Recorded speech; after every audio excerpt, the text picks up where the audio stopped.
គ្រាន់តែបើកឆាកមុនដំបូងក៏ដឹងតែស្លអីដែរមែនអត់បងប្អូនដាក់លឹកខ្ទឹមជាមួយម្អមមួយឈើបន្តិចស្លយើងកាន់តែឈ្ងុយខ្លាំងមែនតើធ្លាប់តែស្លម្ជូរយួនជាមួយនឹងត្រីថ្ងៃនេះដែរគឺខ្ញុំមកស្លម្ជូរយួនជាមួយនឹងសាច់មាន់លាយជាមួយនឹងបង្គាបន្តិចអញ្ចឹងណាបងប្អូនគ្រឿងផ្សំរបស់ខ្ញុំថ្ងៃនេះវិញណាបន្លែវិញគឺមានតែ3មុខទេបងប្អូនណាឲ្យពេញប៉ោះម្នាស់និងត្រឡាចនេះមិនសូវសម្បូរហូរហៀទេបងប្អូនណាបើសិនជាចង់ស្លម្ហូបខ្មែរសិនស្លអភិជនហីព្រោះអស់លុយច្រើនដូច្នេះហើយយើងដាក់តាមការគួរមានប៉ុន្មានយើងដាក់ប៉ុណ្ណឹងអញ្ចឹងណា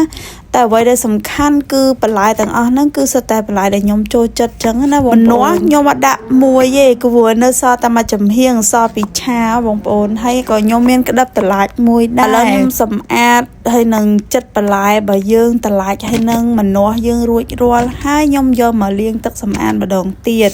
ជាមួយនឹងពេញលាងទឹកសម្អាតរួចរាល់ហើយខ្ញុំទុកមួយលើសិនឥឡូវនេះខ្ញុំមកដំខ្ទឹមចិញ្ច្រាំខ្ទឹមដាក់ខ្ទឹមរៀងច្រើនដែរដោយសារយើងត្រូវអំពងវាទុកដាក់ស្លយើងនៅពេលចុងក្រោយបងប្អូនហើយក៏ខ្ញុំដំគល់លើក្រៃចំនួនមួយដើមដូចគ្នាសម្លម្ជូរយួនហ្នឹងគឺខ្ញុំបានដាក់តាស្លឹកក្រូចជាមួយនឹងគល់លើក្រៃទេដើម្បីកាត់ឆ្អាបសាច់មាន់របស់យើងណាបើសិនបងប្អូនមានរំដេងបងប្អូនដាក់រំដេងទៀតកាន់តែល្អតែខ្ញុំអត់មានរំដេងទេអញ្ចឹងខ្ញុំមានតែប៉ុណ្ណឹងគឺខ្ញុំដាក់តែប៉ុណ្ណឹងឯងហើយចំពោះសាច់មាន់ខ្ញុំថ្ងៃនេះដែរគឺខ្ញុំដាក់តែមួយចំហៀងទេបងប្អូនហើយខ្ញុំកាត់វាកង់មកល្មមអាចយើងញ៉ាំបានហើយខ្ញុំក៏លាយជាមួយនឹងបង្គាបកយើងចំនួនតិចដែរដើម្បីឲ្យស្លយើងកាន់តែឆ្ងាញ់ទៀតចឹងណាបងប្អូនឥឡូវគ្រឿងក្រៅអីយើងរៀបចំទុកដាក់ឲ្យហើយអស់ហើយខ្ញុំមកចាប់ដើមមកបំពងខ្ទឹមសយើងម្ដងមកល្មមថាជើងក្រងហើយចាប់ដើមស្រង់ចេញយើងទុកបងស្លយើងនៅពេលចុងបញ្ចប់ចឹងណាបងប្អូនហើយនៅសល់ទុកបន្តិចទៅដើម្បីបំពងជាមួយនឹងសាច់មាន់របស់យើងឥឡូវនេះខ្ញុំដាក់ស្លឹកក្រូចជាមួយនឹងគល់ក្រៃបំពងឲ្យឈ្ងុយហើយក៏ខ្ញុំបង់សាច់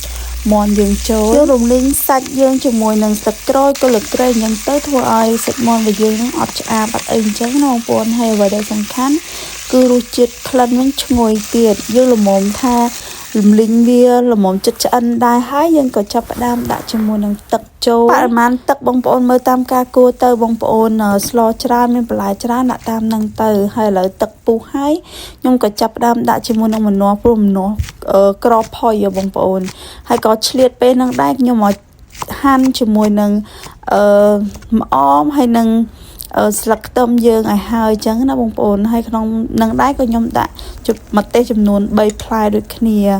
ហើយល្មមថាម្នាស់យើងល្មមចិត្តឆ្អិនដែរហើយខ្ញុំក៏បង់ជាមួយនឹងតឡាចយើងចូលហើយក៏ចាប់ផ្ដើម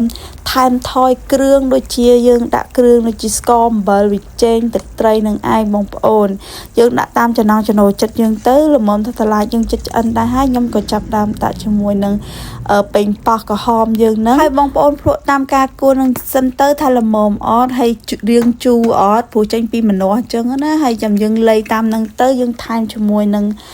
ទឹកអំពិលទុំខ្ញុំថែមជាមួយទឹកអំពិលទុំបន្តិចដើម្បីឲ្យស្លយើងកាន់តែឆ្ងាញ់អញ្ចឹងណាហើយរៀងជូរជ្រះអញ្ចឹងណា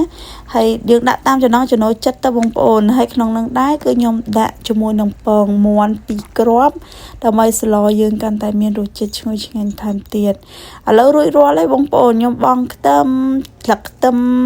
ហើយនឹងខ្ទឹមបំពងដែលយើងបំពងទុកនឹងបងប្អូនហើយនឹងម្អមចិត្តដាក់ម្អមច្រើនអញ្ចឹងណា